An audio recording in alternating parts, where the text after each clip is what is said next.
O tabernáculo de Moisés. Parte 39.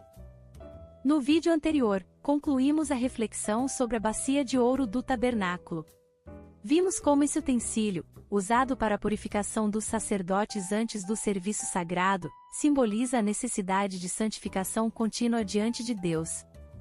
O ato de lavar-se antes de entrar no lugar santo, aponta para a obra contínua do Espírito em nossas vidas, nos preparando para o serviço e a comunhão com Deus. Agora, neste vídeo, vamos entender o significado da nuvem de glória. Inscreva-se no canal, ative as notificações e compartilhe este vídeo com outras pessoas. Juntos, podemos levar a palavra de Deus ainda mais longe. Vamos ao conteúdo. A nuvem de glória. Os capítulos finais de Êxodo 39 e 40 mencionam 17 vezes que tudo foi feito como o Senhor tinha ordenado a Moisés. Moisés levantou o tabernáculo posicionando os móveis nos lugares divinamente designados, aspergindo tudo com sangue e ungindo com óleo santo. Assim, Moisés terminou a obra. Êxodo 40 verso 33. Depois de tudo isto, as Escrituras nos dizem que então a nuvem cobriu a tenda do encontro, e a glória do Senhor encheu o tabernáculo. Êxodo 40 verso 34.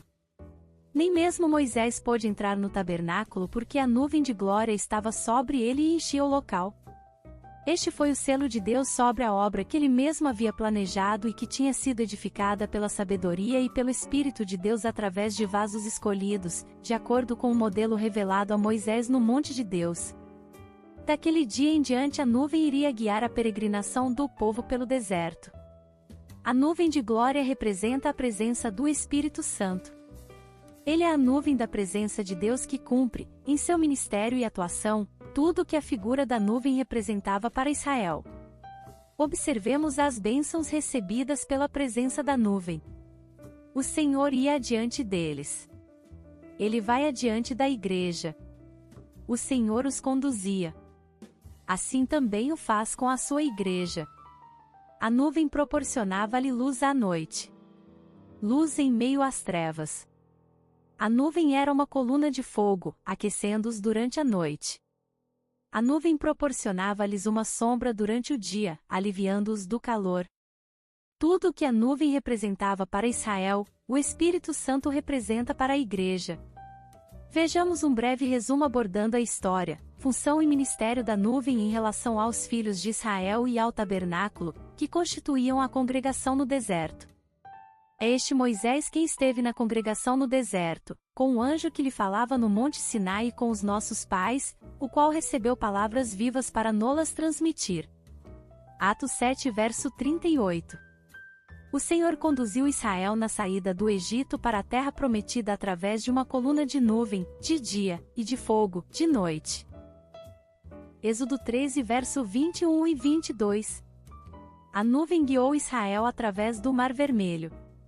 A nuvem trouxe trevas para os egípcios, mas iluminou o caminho para os israelitas, o povo de Deus.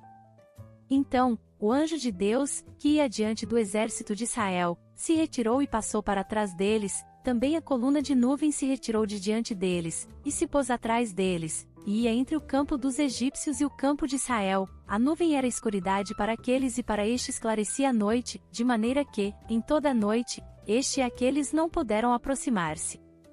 Então, Moisés estendeu a mão sobre o mar, e o Senhor, por um forte vento oriental que soprou toda aquela noite, fez retirar-se o mar, que se tornou terra seca, e as águas foram divididas. Os filhos de Israel entraram pelo meio do mar em seco, e as águas lhes foram qual muro à sua direita e à sua esquerda.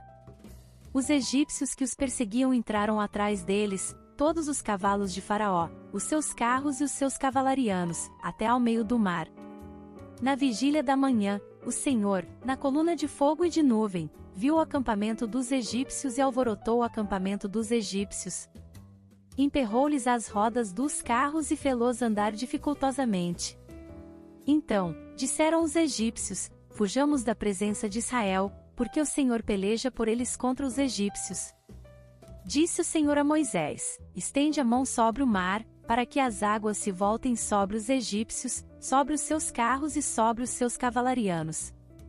Então, Moisés estendeu a mão sobre o mar, e o mar, ao romper da manhã, retomou a sua força. Os egípcios, ao fugirem, foram de encontro a ele, e o Senhor derribou os egípcios no meio do mar.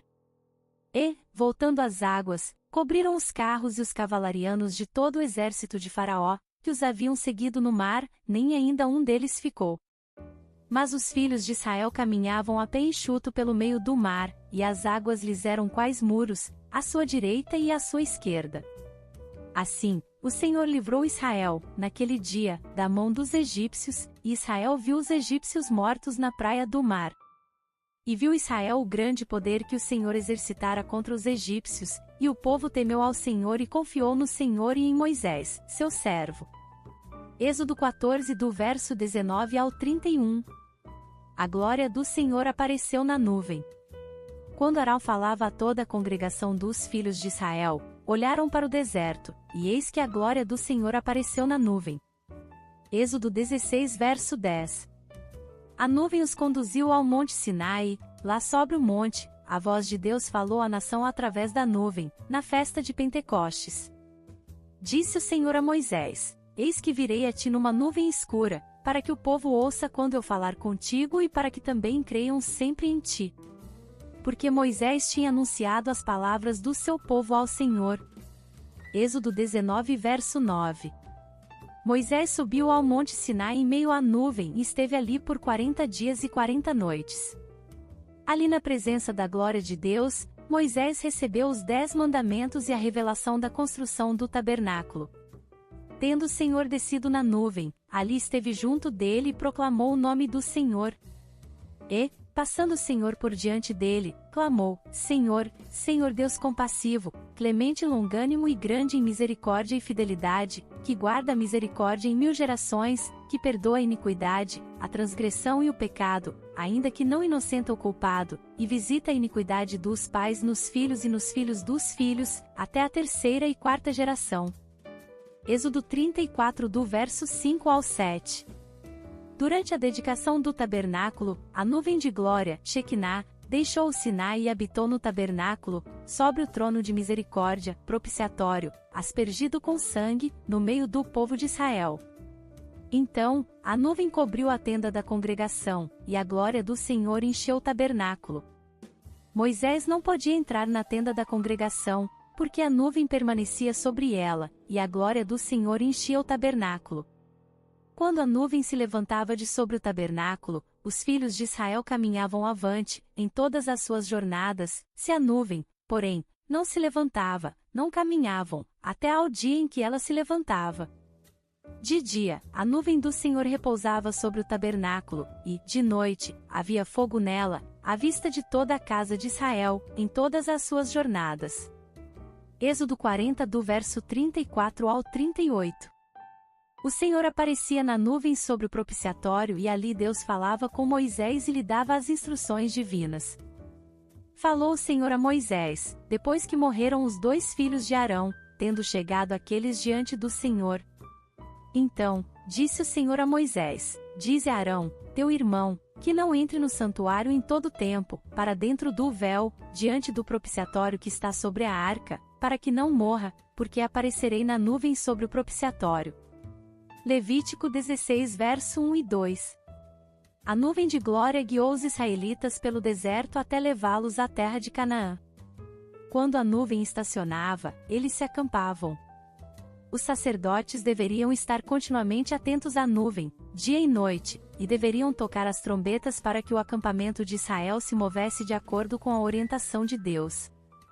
Que foi adiante de vós por todo o caminho, para vos procurar o lugar onde deveríeis acampar, de noite, no fogo, para vos mostrar o caminho por onde havíeis de andar, e, de dia, na nuvem. Deuteronômio 1 verso 33. Quando o templo de Salomão foi edificado, a nuvem de glória veio sobre ele, habitando sobre a arca da aliança, a qual tinha sido previamente trazida do tabernáculo de Moisés e de Davi. Tendo os sacerdotes saído do santuário, uma nuvem encheu a casa do Senhor, de tal sorte que os sacerdotes não puderam permanecer ali, para ministrar, por causa da nuvem, porque a glória do Senhor enchera a casa do Senhor. 1 Reis 8 verso 10 e 11. O final da história da nuvem no Antigo Testamento é trágico em relação a Israel, visto que a nuvem de glória afastou-se do templo, pois este havia sido profanado com muitas abominações. Deus permitiu que o templo fosse destruído por causa da corrupção. Não sabeis que sois santuário de Deus e que o Espírito de Deus habita em vós? Se alguém destruir o santuário de Deus, Deus o destruirá, porque o santuário de Deus, que sois vós, é sagrado. 1 Coríntios 3 verso 16 e 17. A nuvem de glória nunca mais retornou ao templo. Contudo, a revelação bíblica no que se refere à nuvem não termina aqui. O Novo Testamento nos dá um glorioso clímax desta verdade. Quando Jesus Cristo, o verdadeiro tabernáculo e o verdadeiro templo, subiu ao Monte da Transfiguração, o relato nos diz que uma nuvem resplandecente os envolveu, e dela saiu uma voz, que dizia: Este é o meu Filho amado em quem eu me comprazo. A ele ouvi. Com relação a Cristo vemos que a resplandecente nuvem de glória o envolveu no Monte da Transfiguração. Falava ele ainda, quando uma nuvem luminosa os envolveu, e eis, vindo da nuvem, uma voz que dizia: Este é o meu Filho amado, em quem me comprazo, a ele ouvi. Mateus 17 verso 5.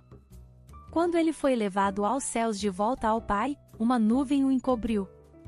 Ditas estas palavras, foi Jesus elevado às alturas, à vista deles, e uma nuvem o encobriu dos seus olhos. Atos 1 verso 9. Ele está envolto numa nuvem. Vi outro anjo forte descendo do céu, envolto em nuvem, com o arco-íris por cima de sua cabeça, o rosto era como o sol, e as pernas, como colunas de fogo. Apocalipse 10 verso 1. Ele está sentado sobre uma nuvem branca. Olhei, e eis uma nuvem branca, e sentado sobre a nuvem um semelhante a filho de homem, tendo na cabeça uma coroa de ouro e na mão uma foice afiada. Outro anjo saiu do santuário, gritando em grande voz para aquele que se achava sentado sobre a nuvem: Toma a tua foice e ceifa, pois chegou a hora de ceifar, visto que a seara da terra já amadureceu. E aquele que estava sentado sobre a nuvem passou a sua foice sobre a terra, e a terra foi ceifada. Apocalipse 14 do verso 14 ao 16. Ele virá numa nuvem de glória. De todos sereis odiados por causa do meu nome. Lucas 21 verso 17. Ele também virá em uma nuvem de glória com seus santos, esta é a grande nuvem de testemunhas. Jesus respondeu: Eu sou, e vereis o Filho do Homem assentado à direita do Todo-Poderoso e vindo com as nuvens do céu. Marcos 14 verso 62. A glória que estava na nuvem será a eterna alegria dos redimidos na cidade de Deus, a Nova Jerusalém. Enquanto esperamos este dia, devemos seguir a nuvem do Espírito Santo, cujo ministério é nos levar à cidade do descanso eterno e para a glória de Deus. Todo o plano da redenção de Deus pode ser resumido na palavra que Deus deu a Moisés para a nação de Israel no Monte Sinai: Como os transportei sobre asas de águias e os trouxe para junto de mim. Êxodo 19 do verso 4 ao 6. Obrigada por assistir até aqui. Não percam os próximos vídeos. Graça e paz. Irmãos e irmãs.